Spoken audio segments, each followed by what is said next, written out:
E aí, pessoal, iniciando agora mais um bate-papo aqui no Vazinha da Gente, aguardar as primeiras pessoas entrarem para iniciarmos aqui a nossa conversa com três convidados especiais nessa tarde. Aguardar aqui as primeiras pessoas entrarem. Zuleide, seja bem-vinda. Primeira a se conectar aqui, Josi, Adriana, uma de nossas entrevistadas acabou de entrar também aqui, Terezinha. Uma galera que já se conectando. Pessoal, como foi anunciado aí nos últimos dias, desde antes de ontem, anunciamos aí essa live que estamos realizando nesse momento aqui no Vazinho da Gente. Mais uma das lives, né? Essa é a 13ª live que estamos fazendo desde quando começou esse período aí da quarentena.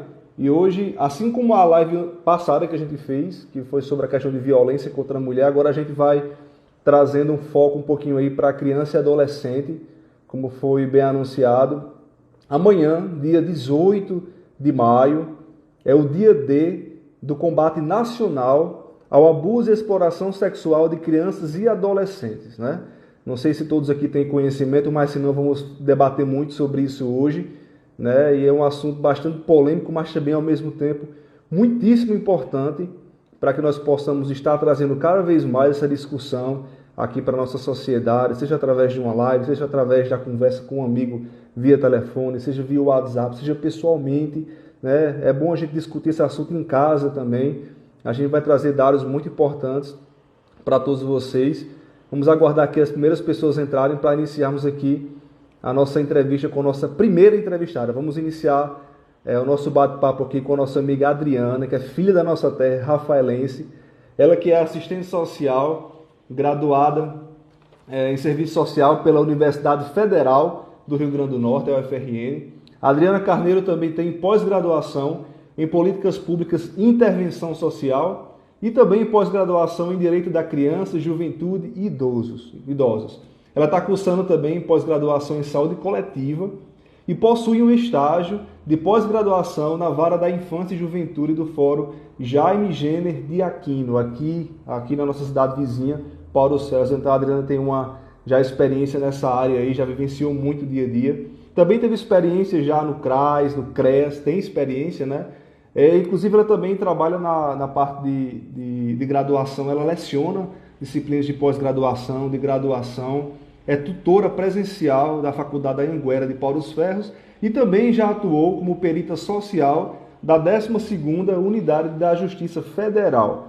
Então esse é um pequeno resumo que já é muita coisa da nossa amiga Adriana, ela que já tem uma vasta experiência aí e vai trazer muito conhecimento importante sobre essa data do dia 18 de maio, o que ela significa, para que vocês possam entender um pouquinho mais. E logo em seguida, terminando a parte da Adriana, vamos convidar aqui duas conselheiras tutelares de Rafael Fernandes. Fizemos o convite para que o Conselho Tutelar também participasse dessa discussão e eles enviaram duas representantes, que são elas Andresa e Luciana, que são do atual Conselho, né, que foi eleito recentemente e se impulsou recentemente, e elas vão bater um papo com a gente logo em seguida. Mas para começar, vamos convidar aqui a Adriana, ela que já está online, para que possamos iniciar aqui esse bate-papo super importante e pertinente nessa data.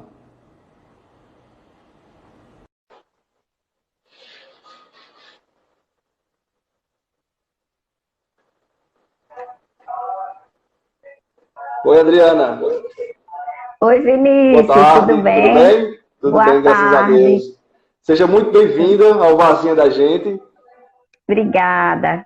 É um prazer tê-la aqui e poder ter um profissional tão competente, filha da nossa terra aqui, trazendo informação tão importante. Eu já fiz uma breve explanação aqui sobre você, sobre sua atuação e também o que nos faz chegar até aqui hoje, Adriana, que é exatamente essa questão dessa data comemorativa, que também é de conscientização, né, em relação à questão do 18 de maio, que muita gente não tem muito conhecimento, ou vê alguma campanha anual, enfim, mas não tem muito conhecimento certo sobre o que isso significa. Deixo as palavras abertas para você dar suas palavras iniciais e também fazer já a primeira pergunta sobre o que é o 18 de maio, afinal. Explica um pouquinho para a gente contextualizar e entrar nesse assunto aqui com todo mundo. Boa tarde, gente.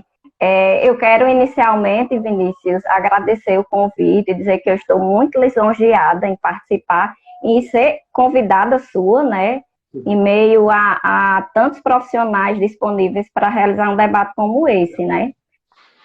Então, eu agradeço, também agradeço quem está no momento assistindo, em especial meus alunos da Anhanguera.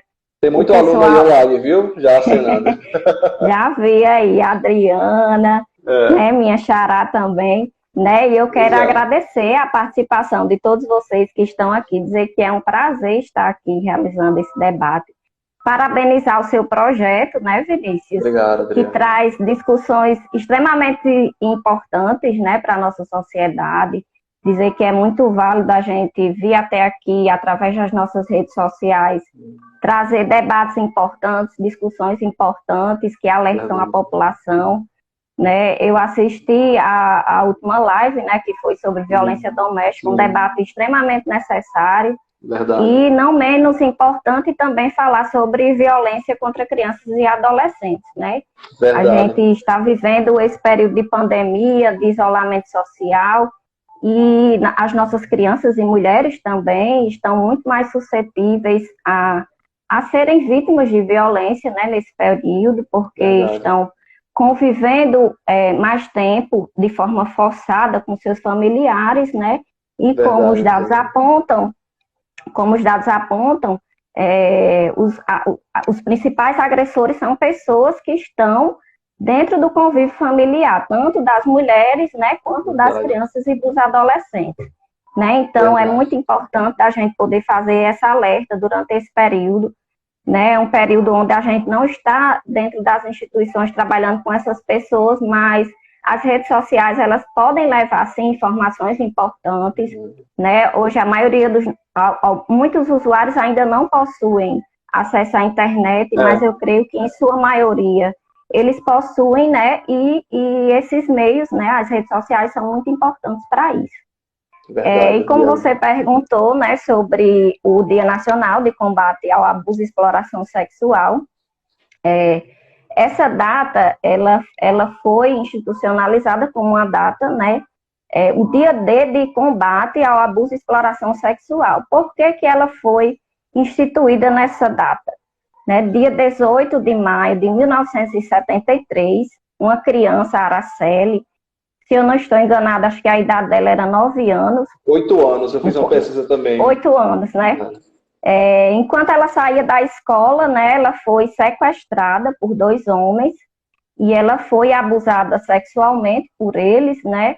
E sofreu várias violências físicas, foi estuprada, e só foi encontrada 6 dias depois com seu corpo totalmente desfigurado, porque eles se utilizaram de ácido para que ela, né? E aí esse crime, ele trouxe muita comoção social, né? Por quê?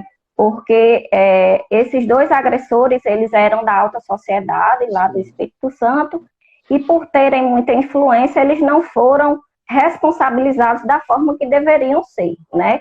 Em 1980 eles foram condenados, mas em 1991 eles foram absolvidos. Nossa. Né? E isso causou muita mobilização social, muitos espaços de lutas, né, para que esses direitos das crianças e dos adolescentes fossem resguardados. Né? E aí, em 2000, através de uma lei federal, a Lei 9.970, né, foi criada uma lei que tinha como esse objetivo, né, resguardar, amparar os direitos das crianças vítimas de violência sexual. E, através dessa lei, foi instituído o Dia Nacional de Combate ao Abuso e Exploração Sexual, como forma de mobilizar a sociedade, de trazer informações nas instituições, né, de como é que se identifica, quais são os canais de denúncia, por que é importante denunciar, ensinar as nossas crianças, né, a respeito da educação sexual, que esse é um dos passos mais importantes para a gente poder identificar, né, e mobilizar a sociedade civil para que ela denuncie também, para que esses casos não fiquem impunes, né, como foi o caso de Araceli lá em 1973.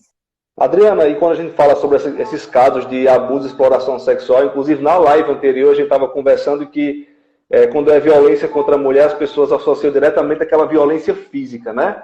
E a gente sabe que é muito mais do que isso, né? Quais seriam, assim, pontuando, mesmo que de forma assim, não... para que a gente mostre para as pessoas aqui, quais seriam esses tipos de violência, né? De abuso sexual contra as crianças que normalmente acontecem, né? A nossa sociedade ela é muito carente de educação, né? E aí, a nossa sociedade ela costuma achar que a violência ela só existe quando há o uso da violência física, que é quando machuca, quando traz dor, né? Quando traz hematomas, e não. Né? A violência sexual ela se configura através do abuso e da exploração sexual. O abuso é quando um adulto ou até mesmo um adolescente, né, ele se utiliza-se da sua relação de poder para se satisfazer sexualmente, ou de uma criança ou de um adolescente. E essa satisfação, ela vai desde o beijar, do acariciar, de enviar fotos pornográficas, de aliciar, de querer tocar a criança sem o consentimento dela, até mesmo os casos mais graves, né, que são a violência física, que quando o agressor se utiliza-se, né, da sua força física para machucar, para ter relações sexuais sem o consentimento da criança. Né? Já a exploração sexual é quando há o abuso sexual, mas quando um adulto ou um adolescente, né, se utiliza-se dessa criança para fins comerciais, né, para trocar, para gerar lucro, né? Então, muito comum é a prostituição, a pornografia na internet, né? E esses fatos, né, se configuram como exploração. Verdade. Adriane, quando a gente fala em internet, a gente encontra assim, um mundo cheio de possibilidades, tanto para o bem como para o mal, né? Pela experiência que você tem aí nessa sua carreira, já tanto acadêmica como também na prática, né? Você já viu muitos casos aqui na nossa região em relação à internet, ou a maioria realmente são, digamos assim, offline? São domésticos mesmo? Pela minha experiência, nós temos uma diversidade enorme de violências. Né? E existem, sim, casos, um grande quantitativo de casos de crianças que sofrem abuso sexual através da internet e quero fazer um alerta aos pais, a vocês que estão assistindo, que prestem atenção ao que os seus filhos estão tendo acesso durante esse período, né? Porque muitos dos agressores se utilizam-se das redes sociais para chegar até as crianças que não sabem se defender, né? Então, por elas não terem essa condição de se defender dos seus agressores, né? Elas acabam sendo mais suscetíveis, né, a esses tipos de violação. Então, é muito importante que os pais verifiquem, vejam o que é que eles estão acessando, controlem o horário de acessar a internet, quais são os sites que as crianças podem entrar, né, para que elas não estejam tão suscetíveis nesse período a serem vítimas de violação. Né? E como eu disse, nós temos uma diversidade de tipos de violência, né? Mas muito comum o abuso sexual seguido de violência física, né? Que é quando o agressor ele se utiliza-se da sua força física, né? Para causar algum trauma, né? Gerar alguma relação de poder em relação à criança. Interessante essa sua observação de conscientizar os pais, né? Eu não tenho um filho ainda, você que você tem já. Tem. E assim, é natural a gente ver pessoas que até têm um certo conhecimento, mas na correria do dia a dia, tendo que resolver uma coisa e ser pai e mãe ao mesmo tempo, e cuidar da criança que está dando trabalho, que está pedindo uma coisa, enfim, ela não tem a consciência realmente, né? E acaba que hoje o celular com internet é basicamente a chupeta do nosso tempo, né? Antigamente dava chupeta para o menino se calar, hoje dá um celular para o menino passar o dia no YouTube. E aí a importância de ter um controle sobre o que ele está assistindo, né? Porque, inclusive, às vezes, algumas mensagens que aparentemente são inofensivas vêm mascaradas com algum apelo sexual e aí causa toda uma série de problemas, né? Tem muito disso. Por isso a importância de nós pais estarmos vigiando 24 horas, né, o conteúdo que os nossos filhos estão acessando.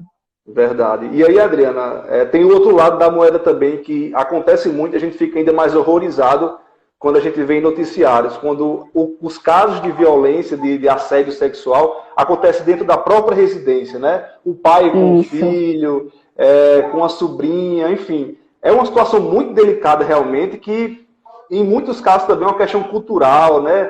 Pessoas que têm pouco acesso a conhecimento. Como é que você visualiza? Tem muitos desses casos aqui na nossa região também?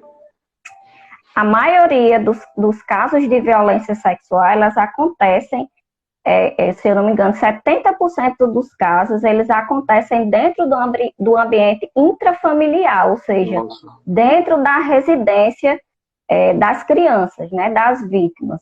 E por acontecer dentro desse ambiente familiar, em sua maioria, os agressores são quem? É um padrasto, é um tio, é um avô, é um primo, né? Então, são dados extremamente alarmantes, uma vez que a gente acha que as crianças elas vão sofrer abuso nas ruas, né, quando estiverem sozinhas. Infelizmente não, 70% dos casos eles acontecem dentro de casa com pessoas com que a criança mantém uma relação de intimidade muito grande, né, e justamente por acontecer dentro dos ambientes intrafamiliares, existe um grande número de subnotificação, ou seja, os casos eles não chegam aos canais de denúncias. Por quê? Porque acontecem nos ambientes privados.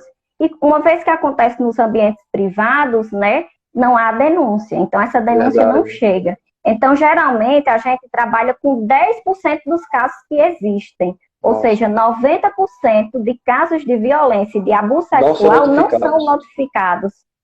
Justamente por esse fato, por acontecer dentro do ambiente familiar e as denúncias não chegarem aos canais de denúncia, né? Então, é um dado extremamente importante.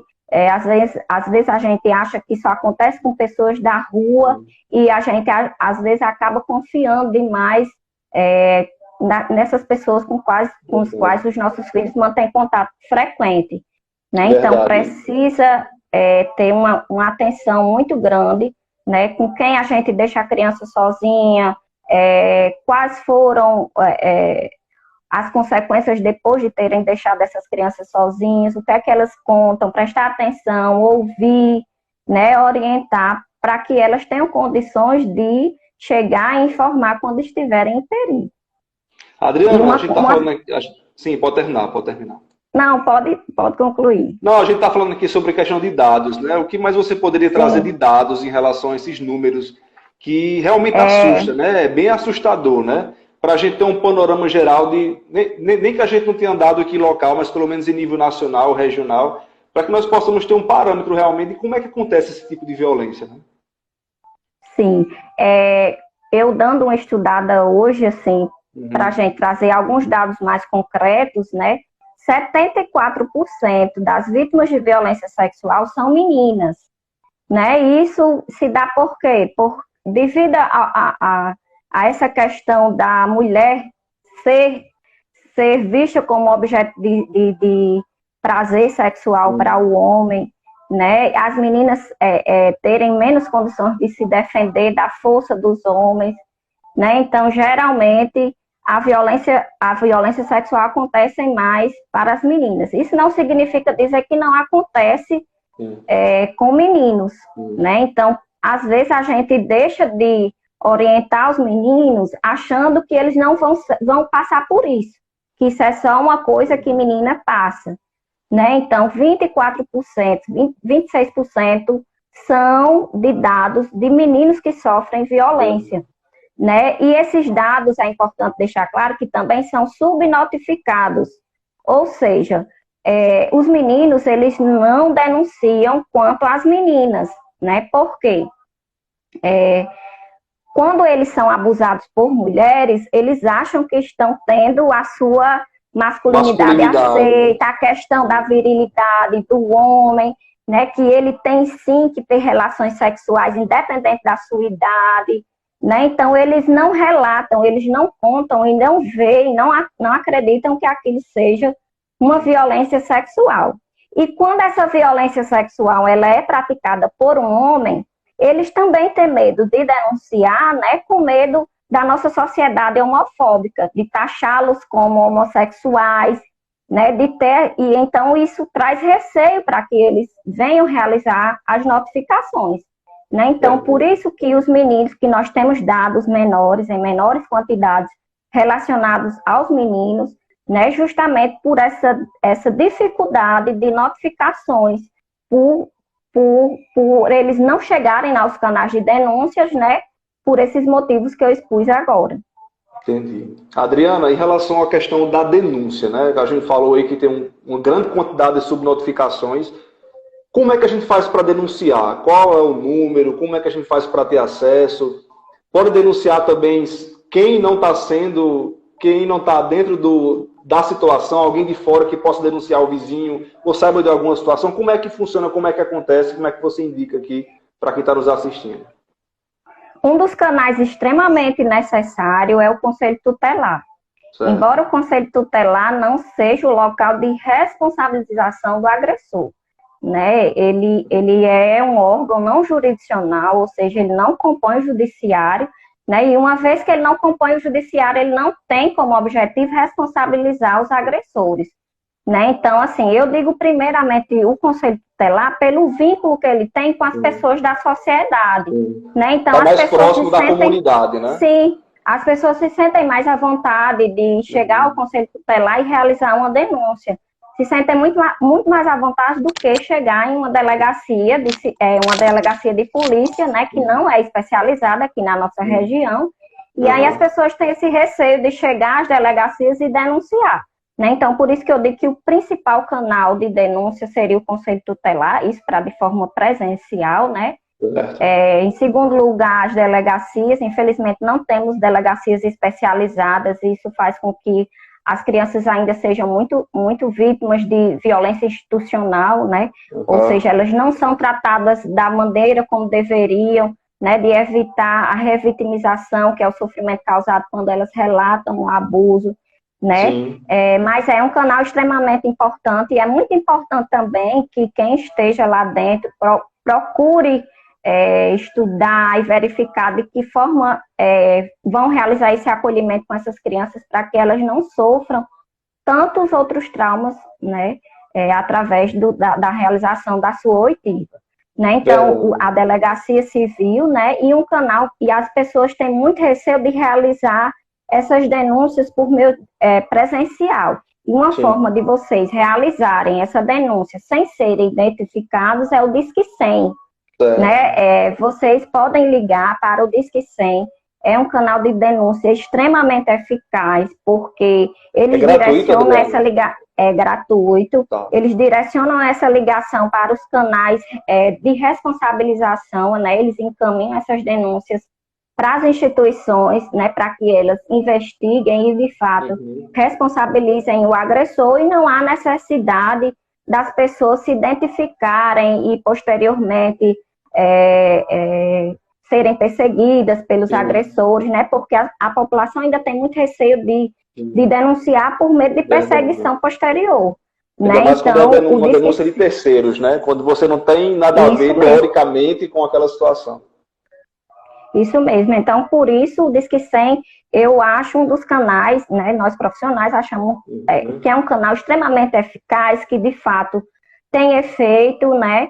E resguarda os direitos daquelas pessoas que denunciaram, né? Então, aqui no nosso município de Rafael Fernandes, a gente não tem o CREAS, que é o Centro Especializado da Assistência Referenciado, né, da Assistência Social, mas nos municípios de Pau do Ferro a gente tem, mas não abrange aqui a Rafael, que também é uma instituição de grande importância para o acolhimento, né, dessas crianças e das famílias, né, para que elas possam realizar um trabalho psicossocial com o objetivo de superar, né, e de realizar os encaminhamentos para a rede de proteção integral, né, para o sistema de garantias de direito, né, que é composto por todas as instituições que vão atender aos direitos violados da criança, né, desde o judiciário, as delegacias, né, aos CRAs, aos CREAS, né, ao atendimento psicológico nos CAPs, ou nas unidades básicas de saúde através do NASF, né, para que as crianças tenham atendimento psicológico para que possam superar,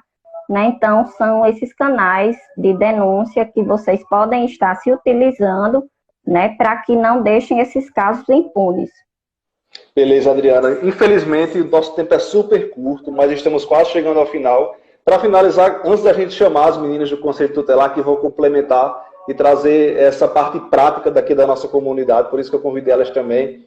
Eu queria perguntar a você sobre a questão da importância da integração. A gente estava conversando aí sobre a questão do poder público, da delegacia, do Conselho Tutelar. É importante que haja essa integração, né, que essa comunicação ela seja boa para que a gente consiga não só atender no momento de apagar a chama da denúncia, como também ter um acompanhamento pós dessas crianças e adolescentes, né? Sim, e uma coisa muito importante em relação ao combate é a educação sexual, que tem que partir dos pais. Né? As instituições, elas não são suficientes para combater e prevenir as situações de violações. É muito importante que os pais realizem educação sexual. Realizar educação sexual não é ensinar os filhos a terem relações sexuais. Realizar educação sexual é ensinar aos filhos o que é carinho, o que é toque de abuso, o que é toque de afeto, né? O que é consentimento, o que são as partes íntimas, o que me traz tristeza, o que me traz alegria, né? Trazer informações importantes para que os filhos tenham condições de denunciar e de pedirem socorro quando estiverem, né, em situação de perigo.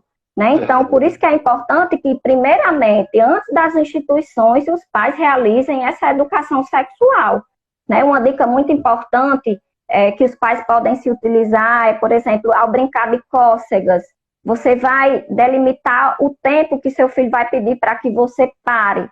Né? Aquilo você vai ensinar a ele que o corpo é dele e que ele tem, sim, voz, autonomia, né, para interromper autonomia, né, para ele interromper algo que ele não está gostando, né? Então é muito importante essa educação sexual e essa integração, né, do sistema de garantias de direitos, né, que são todas essas instituições que atuam na prevenção e no combate.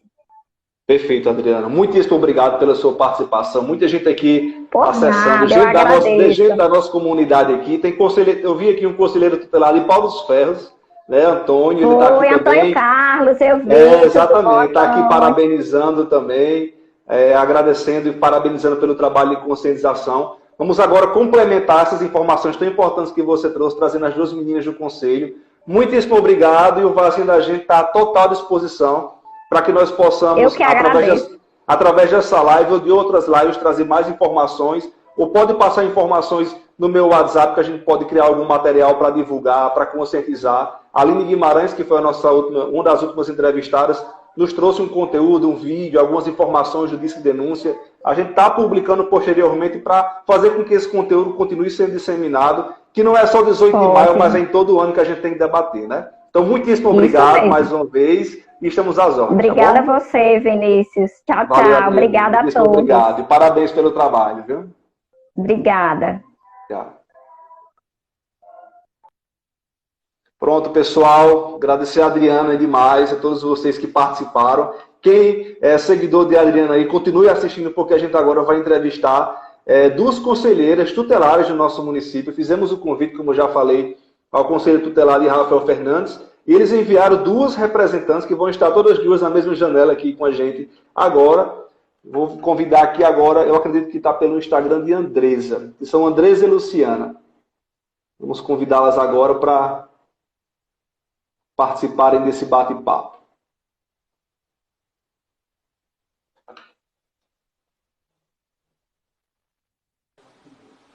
Ficou muito em cima. E aí, meninas? Boa tarde. Boa tarde. Tudo bom? Tudo bem. Vocês querem afastar um pouquinho só pronto, para ver vocês melhores. Perfeito. Thalita, tá muito em cima. Fique à vontade para articular aí que a gente... Só um momento. Tá ok. Opa.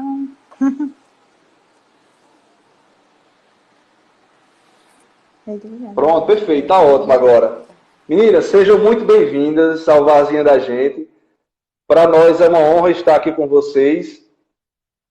Nesse momento tão importante, né, de conscientização, mais um 18 de maio chegando aí. A Adriana já trouxe algumas informações importantes sobre o que significa o 18 de maio, né? Como é esse trabalho de conscientização, qual a importância dele para a nossa comunidade, alguns dados importantes. E convidamos vocês para complementar essas informações, trazer algumas ideias práticas aqui sobre a atuação do Conselho Tutelar em nossa cidade e também ser um parâmetro para pessoas de outras cidades que estão nos acompanhando, que também têm seus conselhos tutelares.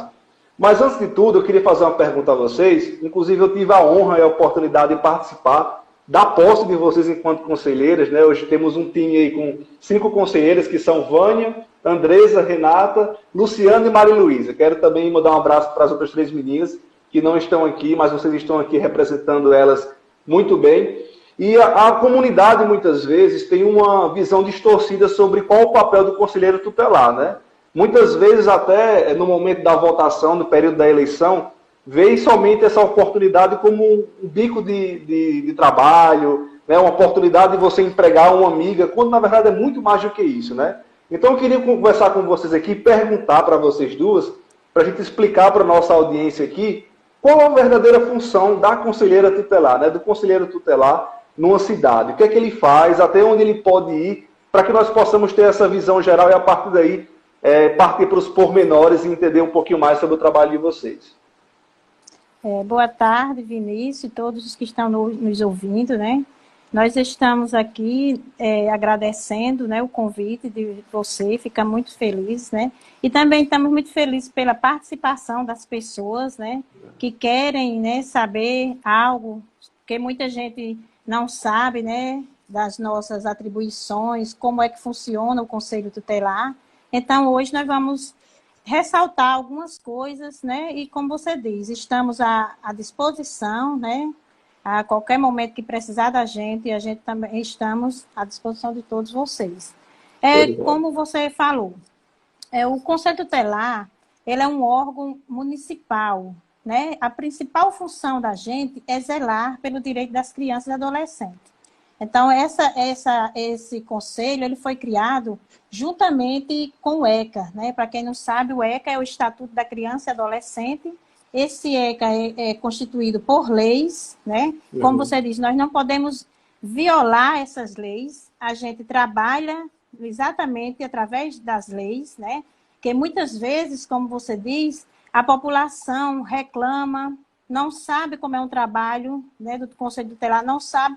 E, às vezes, eles, como é que diz assim, eles denunciam e tem casos que não é da nossa competência. Sim. Né? Não nos cabe. E eles não sabendo que a gente rege o ECA, né? E a gente tem que ir diante da lei que os rege, né? Ele também é um órgão, como diz no artigo 131 do ECA, que o Conselho Tutelar é um órgão permanente. Ele é permanente por quê? Porque ele é um órgão que ele vai existir a vida inteira, né? Eu tenho até uma citação para a gente acompanha os jovens, os adolescentes, e um dia um jovem me parou e disse: minha mãe achou foi bom Bolsonaro ganhar, porque só assim Bolsonaro vai acabar com o Conselho Tutelar. Aí eu respondi para ela: minha filha, o Conselho Tutelar, ele nunca vai deixar de existir, porque ele é um órgão permanente e veio para ficar, né? Para proteger todas as crianças e adolescentes. Aí ele é também um órgão autônomo funcional, né? Esse órgão ele é autônomo por quê? Porque nós temos autonomias, né, de criar decisões, né? Criar decisões, reunir com o nosso colegiado, né? O colegiado que são os 5. Essas ações que a gente planeja, ela tem que ser aceita por todo o colegiado. Os três conselheiros, né? Dando aval. A maioria ação, mínima, vai né? para frente. A maioria vai à frente, né? E a gente trabalha em questão disso aí. Por isso que ele é uma ação. Não, nós não dependemos de órgão governamental nenhum. Nós fazemos nossas ações, que essas ações a gente vai reverter elas, né, nas nossas como é que diz assim? Nas nossas caminhadas, atribuições, né? Com familiares, na comunidade, com a população. através também da Prefeitura Municipal, tudo que a gente vai promover. Então, nós somos autônomos nessa questão. Luciana, e nós somos... Luciana e Andresa, para a gente mostrar aqui de forma prática, a gente está falando aqui sobre a questão de abuso e exploração sexual de menores, né? De crianças e adolescentes. Aconteceu uma situação X aqui na nossa cidade. A pessoa chega até você para fazer a denúncia. Como é que acontece depois desse momento da denúncia? De forma prática, o que é que o Conselho, qual a atribuição dele? Para onde ele leva essa família, essa criança? Qual o encaminhamento que é dado na prática? Até onde vocês podem ir em um caso como esse? Pronto, quando a denúncia chega, primeiramente porque são 5 conselheiras, a gente deixa o telefone do conselho, que tem um telefone, mas as pessoas nunca ligam para ele. Então, liga para uma conselheira, né? A conselheira, rapidamente, a gente tem o nosso grupo, coloca no grupo, que é reunião extraordinária. A gente vai, se junta, né, no conselho, o colegiado. Então, dali nós vamos tomar as devidas providências. A pessoa que veio denunciar, porque a denúncia é uma coisa muito forte. Para você denunciar uma coisa, você tem que ter provas, né? Porque a gente diz por isso, se você vier denunciar, porque eu vi falar de alguém, isso aí não vai interessar, porque isso aí, como é que eu vou? A gente vai levar para o judiciário, vai passar pela delegacia e tudo, fazer, né, todas as burocracias necessárias, se ele não tem uma realidade do que ele da pessoa que está denunciando está dizendo, né? Então, a gente vai, primeiramente, aí vamos, após a denúncia, a gente vai na família, né, lá, tanto do agressor também, a gente vai também, se ele foi, a gente vai saber confirmar, né, que ele foi denunciado. Depois a gente vai também pegar, a gente talvez tem vezes nem vai, a gente notifica para eles virem até o Conselho Tutelar. E conversa com a família. Aí, se for uma causa muito forte, né, assim, a gente vai... Do caso, né? Dependendo do caso. Uma coisa que dá para a gente resolver, a gente resolve. Se não, a gente vai tomar as devidas providências. Certo. Uma pergunta para a Andresa agora. Andresa, como é que funciona a questão do atendimento, né? Eu sei que a gente está no momento de pandemia. Sei que vocês têm uma sede própria. Fala um pouquinho sobre onde vocês ficam localizados em Rafael Fernandes, quais os horários e que telefone é esse que as pessoas podem entrar em contato, e se isso está sendo realmente colocado em prática nesse momento de pandemia ou se mudou alguma coisa para que as pessoas possam entender, né? Como proceder em caso de denúncia. Vinícius. Reitero aqui as palavras iniciais de Luciana, né? Agradecendo pelo convite. E sobre essa questão de atendimento, dos horários, a gente está localizado por trás do Centro Cultural, né? O nome da rua é Santa Luzia, né? É no prédio mesmo, né? Na parte traseira do Centro Cultural. Sim, de frente à pista. Certo.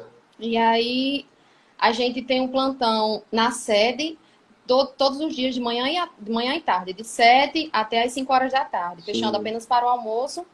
E aí, esse plantão na sede não significa dizer que a gente não fica de plantão em casa, né? Certo. Que é o sobreaviso. Os plantões, na verdade, são de 24 horas. Todos os dias a gente faz uma escala de plantão e ficam 3 para o horário noturno, né?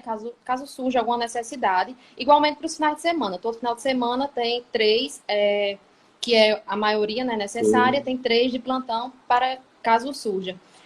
O telefone, a gente tem um celular do conselho, inclusive ele fica com a plantonista, com as plantonistas, né? Entendi. E aí, apesar de pouco usado, a gente permanece com ele esperando alguma ligação, porque a maioria usa o pessoal de cada um de vocês. Entra em contato pelo nosso pessoal, isso. Entendi. E aí nesse momento de pandemia, como é que tá?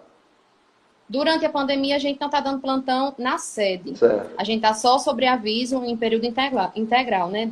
Durante as 24 horas do dia. E aí nós fizemos como recomendação do Ministério Público, nós fizemos uma escala de plantão e todos os dias nós temos 3 conselheiras de plantão. Caso surja, já sabemos que... Até para ficar preparado, né?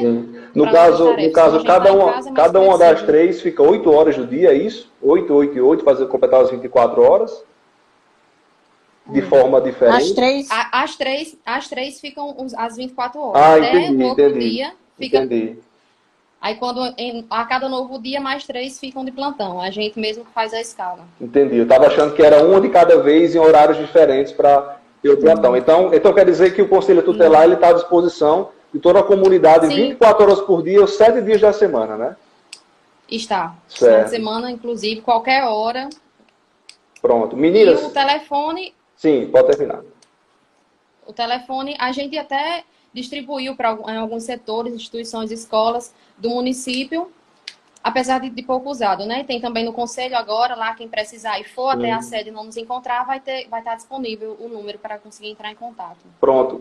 Moacilda, que é uma seguidora da gente aqui, acabou de perguntar uma coisa que tem um gancho com o que eu ia perguntar para vocês agora, que Luciana comentou que tem as obrigações do Conselho Tutelar e também o Conselho Tutelar tem uma certa autonomia, né, para realizar algumas ações. E aí, Moacilda perguntou aqui, o Conselho Tutelar ele deve realizar fiscalização de bailes, de boates, no caso, para a nossa realidade aqui, vale muito para bares, né? Até onde vocês podem ir, né? No caso no sentido proativo da coisa? Ou se resume mais a questão de conscientização, de campanhas de conscientização nas escolas? Como é que funciona? Até onde vocês podem ir de forma proativa, de forma independente? Vinícius, essa questão de fiscalização, a resposta sempre vai ser negativa, né? O que nós podemos fazer é uma rede de orientação, né? A gente pode orientar quanto à venda, que na verdade é proibida, e não somos nós que proibimos, né? Isso todo mundo deve saber, não somos nós que proibimos. O que nós fizemos, o que nós podemos fazer, já fizemos, né? Bebida alcoólica. Sim, com relação à bebida. Até nesse mandato, que esse ano nós já fizemos esse tipo de operação, né? Que é a de concentração em bares, porque o Código Penal proíbe, né, esse tipo de venda.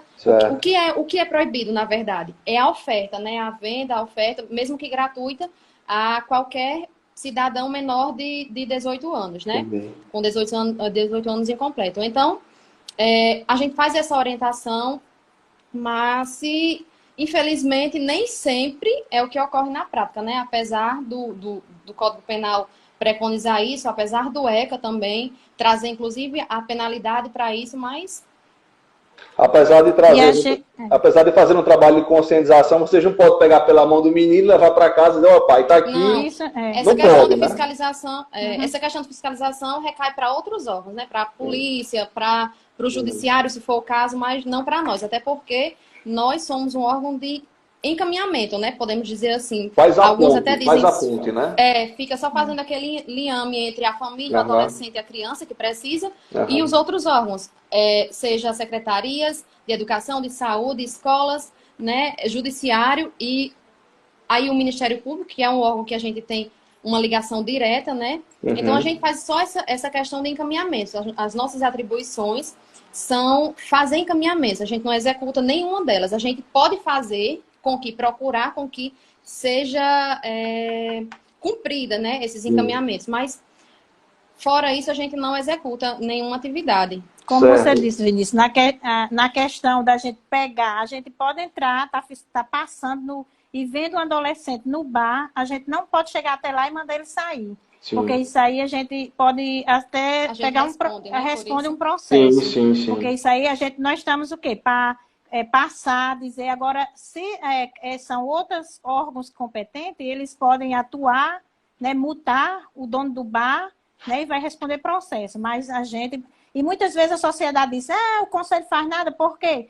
Passa ali no bar, está todo de menores, tá de menores bebendo. A gente não pode fazer nada. Por quê? Porque são coisas que não são atribuições nossas. E muito pelo contrário, né? A sociedade em si é que tem o dever de ajudar isso. Se está vendo, procura um órgão competente, né? Vai na polícia, que ele sim tem competência para realizar esse tipo de operação. E aí, meninas, vocês realizaram agora no início do ano, inclusive o Moacilda acabou de colocar isso aqui, que eu ia perguntar também, estou bem sincronizado com o Moacilda. Vocês realizaram no início do ano, em parceria com a polícia, com a delegacia, né, municipal, um trabalho de ficar percorrendo em alguns bares, né, com a viatura.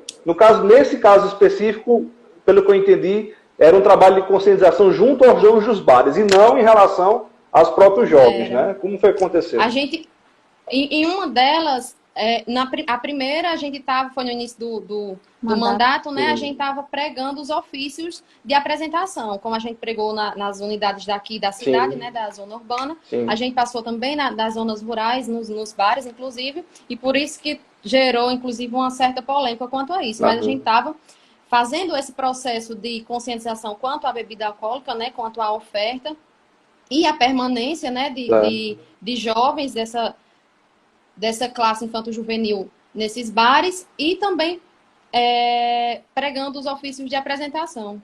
Pronto. Como era o início do mandato, né? Entendi. Resolvido. Já esclarecemos essa informação aqui para o Moacildo e para mim também, que eu estava com essa dúvida. Voltado, meninas, para a situação agora da questão do abuso e exploração sexual, né? Andresa acabou de entrar, está no primeiro mandato dela como conselheira tutelar. Luciana já vem aí de gestões anteriores, né? Tem uma experiência a longo prazo maior. Como é que está a situação hoje? Eu pergunto para as duas, que a Andresa está chegando agora, que está se deparando com a realidade, e Luciana, que já tem uma certa estrada. Como é que está a situação hoje em relação ao abuso e exploração sexual de crianças e adolescentes em Rafael Fernandes? Temos alguns dados para trazer? Está num nível elevado? Está moderado? Como é que acontece para a gente poder passar um pouquinho para as pessoas? Pronto. A situação hoje no nosso município não é tão alarmante, né? Certo. Nós sabemos, embora há casos subnotificados, né? Subnotificado, né? Mas os que chegam até a gente, né? Nós já tomamos as devidas providências. Esses casos que a comunidade tem vezes que não sabe, mas tem outros que são, né? Que todos são, sim, como é que diz assim, que verem, né? Que tenha acontecido. A gente está acompanhando, a gente acompanha sempre. Essas crianças e esses adolescentes não deixam de ser acompanhados por nós, nem pelo Ministério Público.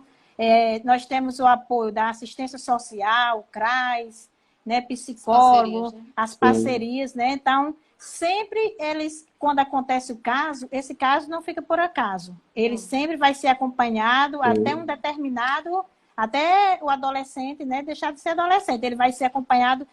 O Ministério Público sempre manda a gente ir visitar, fazer relatório, e é bem acompanhado. Até, assim, tá moderado, graças a Deus, né? E aí... Na primeira fase, assim, de início, a gente procura acionar a rede de proteção, né? A fazer as reuniões de rede, que é com toda essa parceria, né? Certo. Em relação a essa questão da abordagem, eu imagino que seja um pouco delicado, né? Vocês chegarem, assim, fazer esse primeiro contato, ou muitas vezes receberem o primeiro contato, como a própria Adriana falou, né? Que normalmente tem-se o hábito, a cultura de procurar primeiro o conselho, porque realmente está ali mais próximo da comunidade, essa é a função de vocês. Vocês têm sentido muita dificuldade? A comunidade tem colaborado, entendido essa função de vocês e trabalhar junto com vocês em parceria para realmente colocar isso em prática em nosso município? Vinícius, quanto a isso, a gente está falando diretamente das atribuições, né? Que na verdade, um pouco distorcida. Um pouco não, totalmente distorcida pela sociedade. Eu acredito que pela falta de informação em si, né? Porque aí precisa realmente de um conhecimento técnico, que aquele me disse, aquela coisa de praxe, acaba pegando, né? E as pessoas distorcem aquilo que a gente pode realmente fazer, qual é o nosso papel na sociedade, né? Em essência, como Luciana disse, é zelar pelos direitos das crianças e dos adolescentes, né? Em caso de qualquer violação. Sim. Mas aí existem situações que a gente não tem competência para atuar, né? Por exemplo, existem situações de que a gente chega a ser cobrada, né? E aqui eu digo até entre aspas, esse tipo de cobrança. Isso pela sociedade, né? Quando ele chega a dizer, por exemplo, que existe um adolescente dirigindo em vias públicas. E aí, assim, não compete a nós resolver essa situação, né? Até porque nós não somos um órgão de segurança, tampouco a gente fiscaliza a conduta, né? Sim. Não podemos fazer sequer, talvez, uma orientação para os pais. Sim. Porque uma conversa, porque a gente tenta ao máximo, sempre, em todos os casos, manter uma boa convivência familiar, né? Assegurar essa convivência. Se não tem, tentar trazer, orientar da forma amigável. O que a gente quer, assim, nunca fica um caso, nunca fica uma denúncia sem a gente, se procuram a gente, eu creio que quem já procurou a gente nunca ficou sem ser analisada. Porque nessa questão de dirigir, de beber, até de bebida, a gente já foi até os pais aconselhar, né? Para ajudar a gente e tudo. Nunca fica sem a gente realizar essas visitas, né? É um trabalho de conscientização, é um trabalho realmente de estar junto com as famílias, né? E assim, a gente está num momento totalmente atípico, essa pandemia limita muito toda a situação, mas já foi feito, ou pensa-se em fazer algum trabalho junto às escolas, quando tudo voltar à normalidade, né? Junto às crianças, aos alunos, aos pais, talvez fosse interessante para que a gente pudesse estar fazendo esse link ser maior, né? Não sei se você já realizou alguma ação nesse sentido ou se tem alguma pretensão futuramente. E o que vocês têm aí em mente para frente para fazer, para tentar reverter e colaborar para que esse quadro melhore cada vez mais, né? Pronto, de início, né, no primeiro dia de aula do Antônio Carvalho, nós fomos convidados pela direção, a gente fez um trabalho lá com direitos e deveres, foi muito bom, inclusive a gente foi bem elogiado, foi um trabalho muito bom, e a gente tinha, né, a gente ia fazer nas outras escolas, mesmo que não tivesse sido convidado, mas a gente ia se convidar. Ela convidou... Já tinha os brindes, já né? Já tinha os brindes, a gente fazia todo o trabalho. A questão do 18 de maio, nós já tinha todo o cronograma, infelizmente aconteceu a pandemia, né? Mas ia ser, porque esse ano está fazendo, amanhã vai fazer 20 anos, né, da campanha Faça Bonito, né? E 30 do ECA, né? E 30 do ECA também, esse ano. Eram duas, né? Muitos seminários vinham pela frente para a gente, né, se capacitar muito mais. E a gente ia fazer um trabalho juntamente com todas as escolas e pretendia o ano todo desenvolver diante dos adolescentes que a gente acompanha. A gente fazendo o cálculo,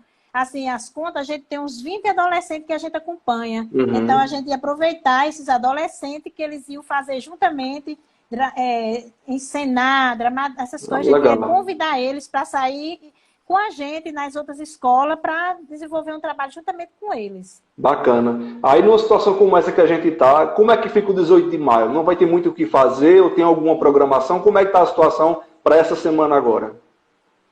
Pronto, o 18 de maio começa amanhã, vai ter mobilizações, né, nas redes sociais, Conselho Tutelar, o CRAS, Secretaria de Saúde, Secretaria de Educação, então todos os dias, né, quem estiver aí vai presenciar, vai ter ao vivo, pelas redes sociais. Cada dia tem uma instituição dessa que vai, né, homenagear, né? Bacana. Em quais redes sociais?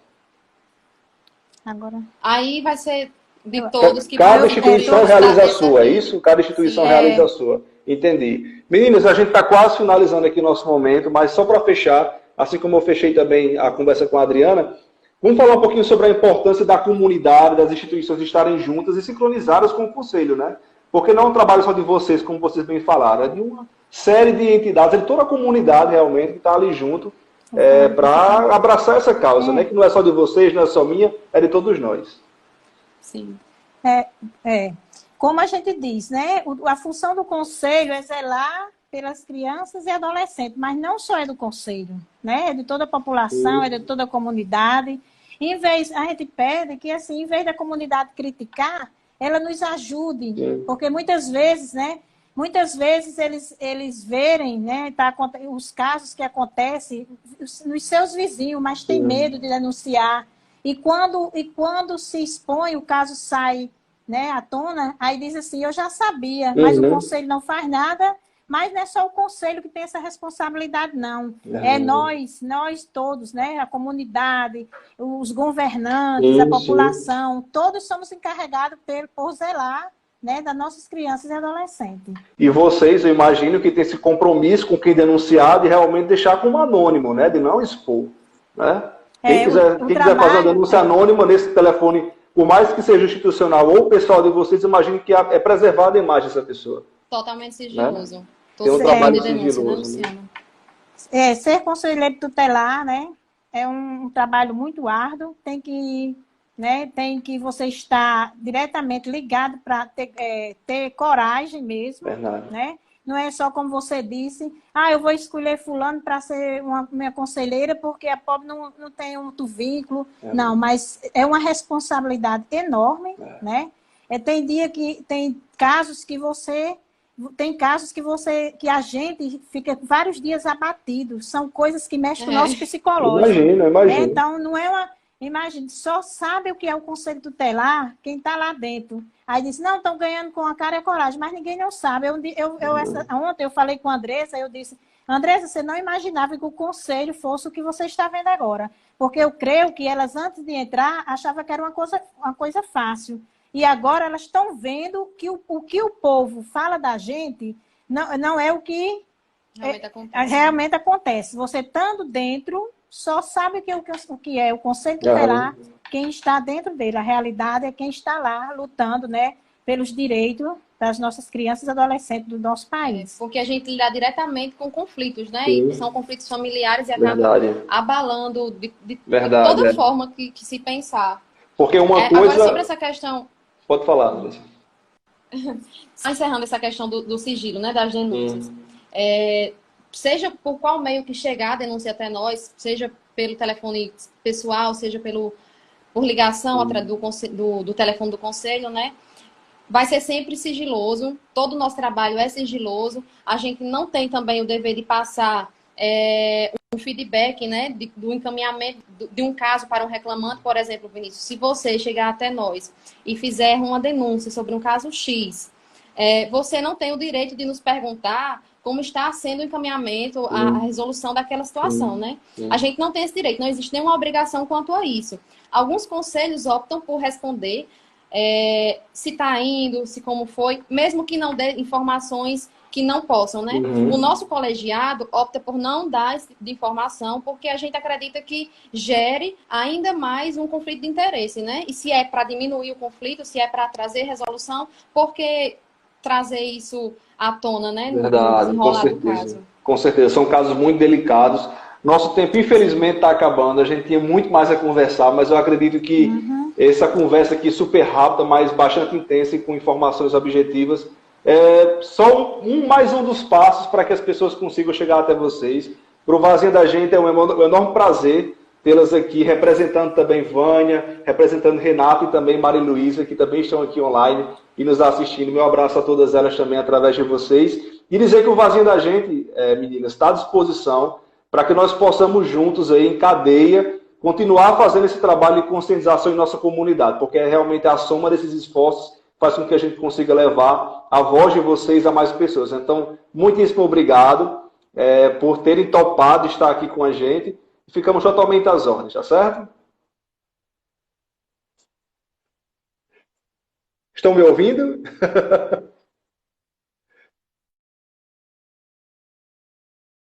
Meninas, mas deu para entender, deu para finalizar o nosso bate-papo. Nosso agradecimento a elas e a todos vocês, a Adriana também, que trouxe informações aqui pertinentes e tão importantes, né? Então fica o recado aí para que nessa semana, a partir de amanhã, é o dia D, né? O Dia Nacional de Combate à Exploração Sexual, né? O abuso e exploração sexual de crianças e adolescentes, que nós possamos estar cada vez mais conscientes e levando essa mensagem não somente para fora, mas também para dentro de nossas casas, né? Que é realmente dentro de nossas casas que a gente vai conseguir começar a mudar essa realidade. A Andresa mandou uma mensagem aqui, eu não sei nem se vai dar tempo, mas eu vou tentar ver se eu consigo colocar elas na conversa, só para elas darem tchau a vocês. Nosso tempo está quase esgotando. Está conectando. Pronto, agora conectou, meninas. Voltou. Pronto, só para vocês darem tchau, que está praticamente acabando. Daqui a pouco começa a contagem regressiva. E agradecer mais uma vez, tá bom?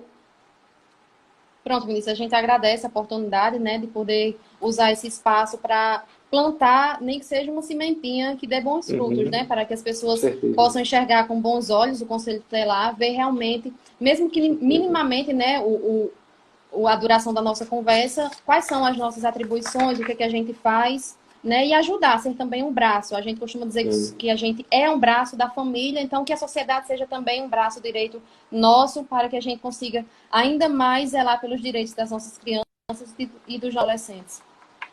Pois Perfeito, também. Meninas. Muito obrigado. Eu também agradeço o espaço, né? Pegando as palavras de Andresa, o que a gente quer que a comunidade nos una, né? Nos ajude também, não só critique, né, que é um trabalho muito árduo, né, e precisamos da ajuda de toda a população, de todos que fazem parte do nosso município, e qualquer coisa, né, qualquer denúncia que vir, pode discar para o Disque 100, o Conselho Tutelar, o Ministério Público, na mesa do Ministério Público, e todos esses órgãos estão à disposição de toda a população no que diz respeito às violações de nossas crianças e adolescentes. Nosso muito obrigado, né, a todos que nos ouviram e agradecimento por todo o colegiado de Rafael Fernandes. Perfeito. Obrigado, meninas. Até a próxima. E o Vazinha da Gente, eu não sei se vocês ouviram da outra vez que falhou, Mas o Vazio da gente está à disposição para que possamos ser mais uma dessas extensões, mais um canal de comunicação para levar essa mensagem de vocês para a nossa cidade. Qualquer coisa, podem nos procurar, que estamos às ordens, tá bom? Muitíssimo obrigado. Nosso tempo está acabando, começou a contagem regressiva aqui, mas valeu, deu para dar o recado, deu para bater um papo bacana aí, levar tanta informação de qualidade para todo mundo. Valeu, gente. Obrigado, viu? Valeu, tchau. Tchau. Obrigado a todo mundo que acessou aí.